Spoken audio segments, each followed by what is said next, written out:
Good evening dear students, polytechnic लिबरे learning में आप सभी का स्वागत है। बहुत ही महत्वपूर्ण अपडेट और एक राहत भरी खबर है उन सभी छात्र छात्राओं के लिए जो स्क्रूटनी और पुनर्मूल्यांकन का फॉर्म भरते समय जिन्होंने ऑनलाइन त्रुटि कर दी थी।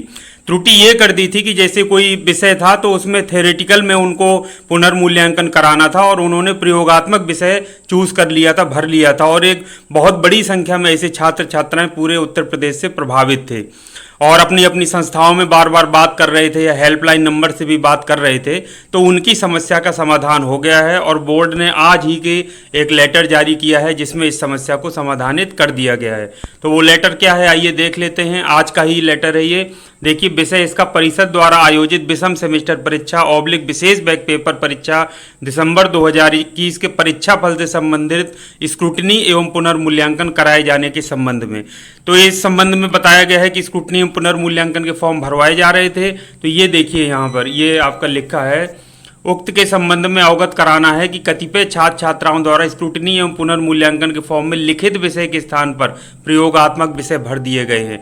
यानी कि ये सूचनाएं जो है वो बोर्ड तक आपकी पहुंची हैं कि छात्र छात्राओं ने जो लिखित विषय को चूज करना था उसकी जगह गलती से प्रयोगात्मक विषय को चूज कर लिया है।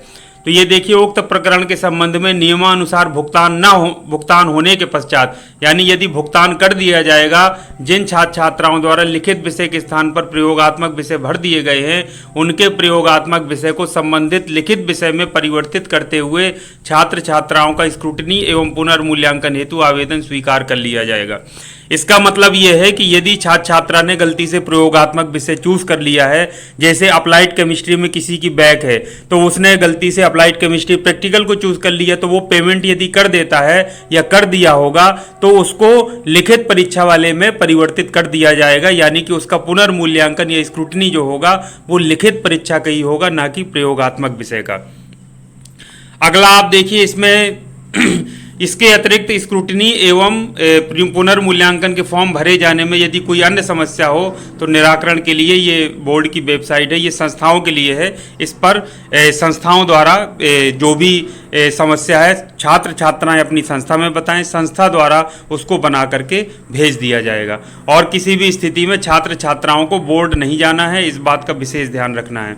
तो ये था बच्चों महत्वपूर्ण अपडेट। तो इस बात को जो भी ऐसे छात्र छात्राएं प्रभावित थे, प्रत्येक संस्था से, हमारी संस्था से भी, आसपास की और भी संस्थाएं थी जहां सभी छात्र छात्राएं इस तरीके से प्रभावित थे, उनके लिए राहत भरी खबर है। अब वो निश्चिंत होकर के अपना, यदि उन्होंने चूज कर लिया है, एडिट नहीं हो रहा है, तो उसका फीस का भुगतान कर दें।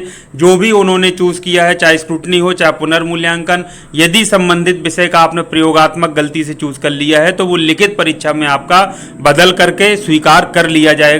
ये इस लेटर से बिल्कुल आपका निश्चित हो गया है। तो अब बिल्कुल क्लियर हो गया है। जो बच्चे फीस जमा कर चुके हैं उनको परेशान होने की आवश्यकता नहीं, बस प्रिंट आउट को अपने पास सुरक्षित रखें, फीस की रसीद सुरक्षित रखें। और जो बच्चे भर चुके हैं लेकिन फीस पेमेंट अभी तक नहीं की है तो वो लोग भी फीस पेमेंट कर दें। उसी विषय की लिखित परीक्षा का ही उनका आवेदन पत्र स्वीकार किया जाएगा। उनको परेशान होने की जरूरत नहीं है, उसको वहां पर कन्वर्ट कर लिया जाएगा और उसको स्वीकार कर लिया जाएगा। तो ये था बच्चों महत्वपूर्ण अपडेट। इस जानकारी को ज़्यादा से ज़्यादा स्टूडेंट्स तक शेयर करिए ताकि जो बच्चे परेशान हैं कम से कम उनको थोड़ा सा शांति मिले, राहत मिले और उनके मन में किसी तरीके का कोई भ्रम ना रहे। तो आज के लिए इतना काफ़ी है। फिर नए अपडेट के साथ आपसे मिलूंगा, तब तक के लिए थैंक यू वेरी मच। आप सभी का दिन शुभ हो।